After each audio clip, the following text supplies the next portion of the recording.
ঠিক আছে। 4 নম্বর প্রশ্ন, নিচের কোন কাজগুলো মানুষের ঈমানকে সম্পূর্ণরূপে বিনষ্ট করে দেয়?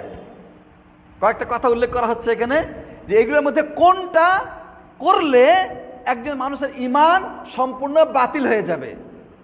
1 নম্বর হচ্ছে আল্লাহ ব্যতীত অন্যের নামে শপথ করা, কসম করা। 2 নম্বর হচ্ছে মদ পান করা হালাল বিশ্বাস করছে, মদ পান করা কি হালাল। আরেকটা হচ্ছে তাবিজ কবজ ব্যবহার করা। 4র্থ হচ্ছে যে উপরের এই 3টে যে বলা হয় সবগুলাই, অর্থাৎ এই সবগুলোই যদি কোনো মানুষ করে তাহলে তার ঈমান সম্পূর্ণ বিনষ্ট হয়ে যাবে। এই কথা ঠিক না বেঠিক? আপনারা গোল্লা পেলেন, অনেকে গোল্লা পেয়েছে, আপনারা গোল্লা পেলেন। এটা আকীদার বিষয়গুলা। তাবিজ কবজ ব্যবহার করলে ঈমান সম্পূর্ণ নষ্ট হয় না, কিছুটা নষ্ট হয়। তার মানে তাবিজ কবজ ব্যবহার করার মাধ্যমে একজন মানুষ ইসলাম থেকে খারিজ হয়ে কাফের হয়ে যায় না। ঈমান নষ্ট হওয়া মানে কি? কাফের হয়ে যাওয়া, ইসলাম থেকে খারিজ হয়ে যাওয়া। হ্যাঁ, অতএব এটা করলে, তাবিজ কবজ ব্যবহার করলে মানুষ ইসলাম থেকে খারিজ হয়ে যায় না, তার ঈমান দুর্বল হয়, নষ্ট হয়, কিছুটা নষ্ট হয় আর কি। ছোট শিরক বলা হয় এটাকে। অনুরূপভাবে আল্লাহ ছাড়া, যেমন কেউ বললো যে মায়ের কসম, মসজিদের কসম বলে না, এই কসম যদি আল্লাহ ছাড়া অন্যের নামে, যদি আল্লাহর কসম না বলে অন্য কোনো বস্তুর নাম দিয়ে কসম করে, এটাকেও ছোট শিরক বলা হয়েছে। এটার মাধ্যমে মানুষ ইসলাম থেকে সম্পূর্ণ খারিজ হয়ে যাবে না। কিন্তু ইসলাম সুস্পষ্ট, ইসলামে সুস্পষ্ট কোনো হালাল জিনিসকে যদি হারাম বিশ্বাস করে, সুস্পষ্ট কোনো হারামকে যদি, কোরআনে বর্ণিত কোনো হারামকে হালাল বিশ্বাস করে, তাহলে সে খারিজ হয়ে যাবে ইসলাম থেকে। এই ব্যাপারে কোনো মতভেদ নাই, সবাই একমত এই কথার উপরে। মদ খাওয়া কি হালাল না হারাম? এ কথা কি হুজুররা গবেষণা করে বলেছে, নাকি কোরআনে ডাইরেক্ট মদের কথা আছে? ডাইরেক্ট আছে কোরআনে। মদ শব্দটা আল্লাহ উল্লেখ করেছেন, ইন্নামাল খামরু ওয়াল মাইসির হুররিমাত আলাইকুমুল খামরু ওয়াল মাইসির, তোমাদের জন্য মদ এবং জুয়াকে হারাম করা হয়েছে। এই কথার আলাদা কোনো ব্যাখ্যা আছে? যে মনে হয় এটা দিনের বেলায় হারাম, রাতে হারাম না, অথবা খায়া নামাজে আসা যাবে না, খাওয়া যাবে, নামাজে আসা যাবে, এরকম ব্যাখ্যাটা আছে? নাকি ডাইরেক্ট হারাম শব্দ ব্যবহার করা হয়েছে? এখন কিছু লোক আছে তারা মদ পান করে, আর এরকম যদি উল্টাপাল্টা ব্যাখ্যা করে এটাকে হালাল বিশ্বাস করে, ইসলাম থেকে সে খারিজ হয়ে যাবে। এই ব্যাপারে সমস্ত আলেম একমত। মনে করেন যে রুটি খাওয়া হালাল না হারাম? হালাল। কোনো মানুষ যদি বলে যে রুটি খাওয়া হারাম, সুস্পষ্ট এটা হালাল। খেজুর খাওয়া হালাল, পানি খাওয়া হালাল। এই জিনিসগুলো ইসলামে সুস্পষ্ট কোনো হালাল বস্তুকে যদি কেউ হারাম বিশ্বাস করে, নামাজ পড়া ফরজ, কেউ যদি বলে না নামাজ পড়তে হবে না, রোজা রাখা ফরজ, বলছে রোজা বলতে কিছু নাই, আরে জাকাত দিলে, জাকাত বলতে কিছু, জাকাত দিলে পকেটে পয়সা কমে যাবে, এরকম ইসলামে সুস্পষ্ট কোনো বিষয়কে কেউ যদি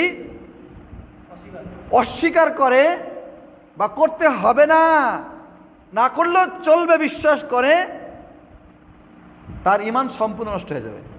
সুতরাং এখানে উত্তর কোনটা সঠিক হবে? মদ পানকে হালাল বিশ্বাস করলে ইসলাম থেকে সে সম্পূর্ণ খারিজ হয়ে যাবে, ঈমান তার সম্পূর্ণ নষ্ট হয়ে যাবে। ঠিক আছে? আচ্ছা, এখানে এবার কয়েকটা কাজ উল্লেখ করা হয়েছে 5 নম্বর প্রশ্নে, যে কোন কোন কাজের কারণে মানুষের আমল সম্পূর্ণরূপে বরবাদ হয়ে যেতে পারে, মানে আমল বরবাদ হয়ে যাবে। ঠিক আছে, আমল বরবাদ হয়ে যাবে। কোন, মানে শুনেন, আগে তো ঈমান বরবাদের কথা বলা হয়েছে, এবার আমল বরবাদ করা হলো। আচ্ছা, যার ঈমান বরবাদ হয়েছে তার কি আমল ঠিক থাকবে? মানে কথাটা, প্রশ্ন একই রকম কিন্তু একটু অন্যভাবে বলা হলো আর কি। আচ্ছা, অন্তরে নেফাকি পোষণ করা, এটা বুঝেন? কে বুঝেন? অন্তরে মুনাফিকি রাখা, অন্তরে মুনাফিকি রাখা বুঝেন না?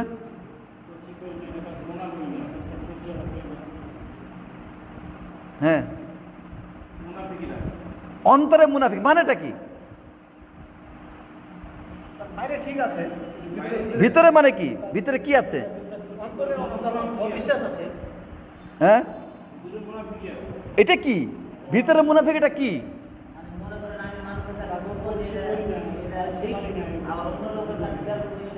না, জয়নুল ভাই বলেছেন যে অন্তরে মুনাফিকি মানে হলো অন্তরে অবিশ্বাস, অন্তরে কুফুরি। হ্যাঁ, না করছি করে দেখলে না, মানে ও বাহিরে নামাজ পড়ে কিন্তু ভিতরে নামাজকে বিশ্বাস করে না, আল্লাহকে বিশ্বাস করে না, ইসলামকে বিশ্বাস করে না, পরকাল বিশ্বাস করে না, কিন্তু কথাই কিন্তু ঠিক আছে। কেন ঠিক আছে? সমাজে টিকে থাকার জন্য,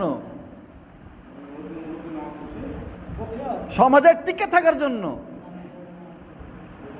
ওয়াইজা কিলা লাহুম আমিনু ক্বালু আমান্না ওয়াইজা খালাউ ইলা শায়াতিনহিম ক্বালু ইন্না মাআকুম ইন্নামা নাহনু মুস্তাহজিউন।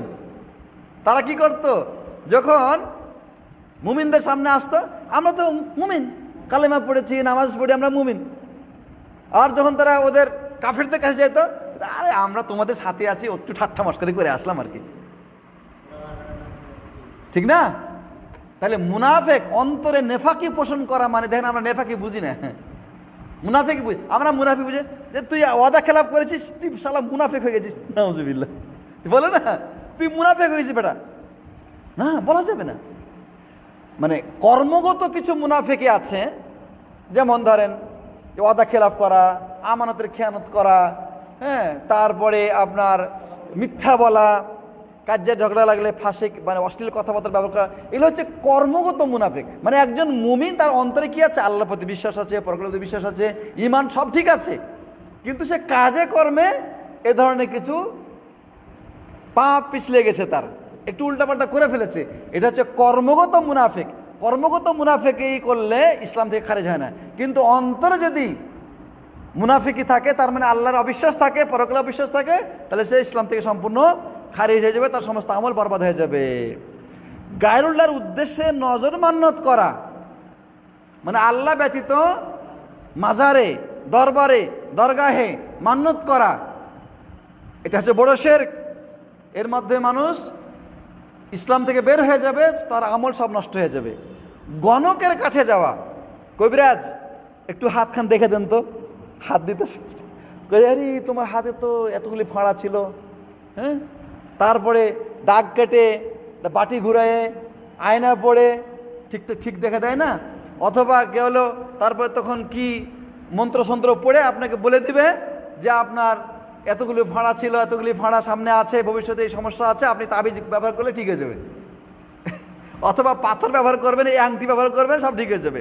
এরা গণক, যারা ঠিক দেখে, এরা গণক।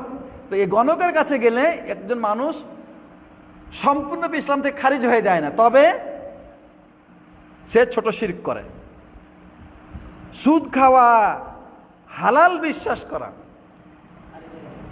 কোনো মানুষ যদি সুদকে হালাল বিশ্বাস করে, কোরআনে সূরা বাকারা 275 নম্বর আয়াত আল্লাহ বলছেন না, ওয়াহাল্লাল্লাহুল বাইআ ওয়া হাররামার রিবা, আল্লাহ তাআলা বেচা কিনা ব্যবসাকে হালাল করেছেন আর সুদকে হারাম করেছেন। ও বলছে যে সমস্যা নাই, সবাই খাইতে যায়, আমি খাইলে কি অসুবিধে, সুদ হালাল।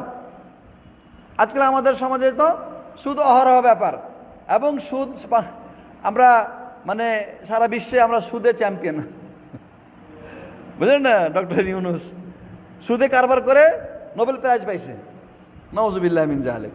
তো এই জন্যে সুদকে যদি কেউ হালাল বিশ্বাস করে, এর মাধ্যমে সে ইসলাম থেকে খারিজ হয়ে যাবে। আচ্ছা, কোরআন দ্বারা তাবিজ ব্যবহার করার হুকুম কি? 6 নম্বর প্রশ্ন। কোরআন দ্বারা তাবিজ ব্যবহার করার হুকুম হচ্ছে এটা হারাম, মাকরুহ না, বা এটাকে শিরক বলা যাবে না, বা কোনো সমস্যা নেই কথা বলা যাবে না, এটা হারাম। কেন হারাম? 1 নম্বর কথা হলো যে কোরআন দ্বারা আল্লাহ নবী সাল্লাল্লাহু আলাইহি ওয়াসাল্লাম তাবিজ ব্যবহার করেন নাই, সাহাবায়ে কেরাম তাবিজ ব্যবহার করেন নাই, সালাফে সালেহিন করেন নাই।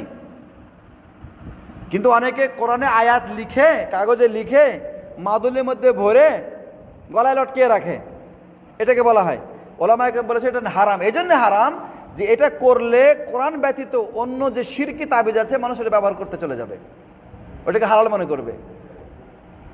অনুরূপভাবে কোরআন দ্বারা তাবিজ ব্যবহার করলে কোরআনের অসম্মান হয়, কোরআন তেলাওয়াত হয় না, কোরআনের আমল হয় না। অনুরূপভাবে কোরআন দ্বারা তাবিজ ব্যবহার করলে কোরআনকে সাথে নিয়ে টয়লেটে যাবে, শরীর নাপাক অবস্থায় কোরআনকে বহন করবে, এই জন্যে কোরআন দ্বারা তাবিজ ব্যবহার করা হচ্ছে কি হারাম। 7 নম্বর প্রশ্নটা একটা শূন্যস্থান আর কি। হ্যাঁ, যে সকল মানুষ ধারণা করে যে ওসিলা মানে মৃত পীর অলিদের কাছে বা সাথে সম্পর্ক স্থাপন করা, তাদের ধারণা বাতিল। এই বাক্যটি এই কেতাবের কত পৃষ্ঠায় আছে এটা বই না পড়লে বলা যাবে না। হ্যাঁ, যারা বই পড়েছে তারাই সঠিক উত্তরটা দিয়েছে। 16 নম্বর পৃষ্ঠা। আচ্ছা, 8 নম্বর প্রশ্ন ছিল সালাতের চাবি হচ্ছে ড্যাশ। এই শূন্যস্থানে কি হবে? সালাতের চাবি হচ্ছে ওযু নাকি গোসল নাকি পবিত্রতা নাকি তায়াম্মুম? কোনটা হবে? ওযু, গোসল, পবিত্রতা, তায়াম্মুম কোনটা হবে? ওযু। জি, ওযু এবং পবিত্রতা দুটাই। পবিত্রতা শব্দটা সরাসরি হাদিসে এসেছে, ওযুটাও হাদিসে এসেছে। তো আল্লাহ নবী সাল্লাল্লাহু আলাইহি ওয়াসাল্লাম বলছে মিফতাহুস সালাতে আত-তাহুর, সালাতের চাবি হচ্ছে পবিত্রতা। তো একজন মানুষ শরীর যদি নাপাক থাকে তাহলে গোসল করতে হবে, আর যদি ছোট নাপাকি হয় তাহলে ওযু করতে হবে। 9 নম্বর প্রশ্ন ছিল যে ওযুর অঙ্গ প্রত্যঙ্গ 3 বার করে ধৌত করা কি ওয়াজিব নাকি সুন্নাত নাকি ফরজ? সুন্নাত। সুন্নাত মুস্তাহাব একই কথা। সুন্নাত মুস্তাহাব একই কথা। সুন্দর। তওবা না করিয়েই জাদুকরকে হত্যা করার কথা কয়জন সাহাবী থেকে সহিহ সূত্রে প্রমাণিত হয়েছে? মানে যারা জাদু করে তারা কাফের, যারা জাদু করে তারা কি কাফের। আর এরকম জাদুকর যদি ধরা পড়ে, এরকম কাফের যদি পাওয়া যায়, তাহলে ওলামাগণ সাহাবীদের যুগে তারা বলেছে যে তাদেরকে হত্যা করা বড় জরুরি, তাদেরকে হত্যা করতে হবে। এই জন্যে যে তারা কুফরি করেছে, সমাজে বিশৃঙ্খলা করেছে। আর যারা সমাজে বিশৃঙ্খলা করে তাদের বেঁচে থাকার কোনো অধিকার নাই। এজন্যে 3 জন সাহাবী, ওমর বিন খাত্তাব এবং জুনদুব ইবনে আব্দুল্লাহ আল বাজারি এবং হাফসা উম্মুল মুমিনিন, এদের থেকে প্রমাণিত রয়েছে যে তারা বলেছেন যে জাদুকরকে হত্যা করতে হবে, জাদুকরকে হত্যা করতে হবে। তারা যে তওবা করেছিল তার এবং আল্লাহর মাঝখানের বিষয়। তো মোটামুটি এই ছিল আমাদের 10টা প্রশ্ন। এখন আমি আপনাদেরকে বলছি যে এই প্রশ্নগুলোর উত্তর দিয়ে যারা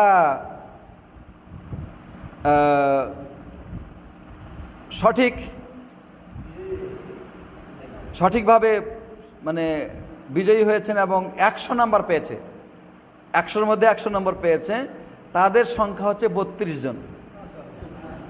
তাদের সংখ্যা হচ্ছে কি 32 জন।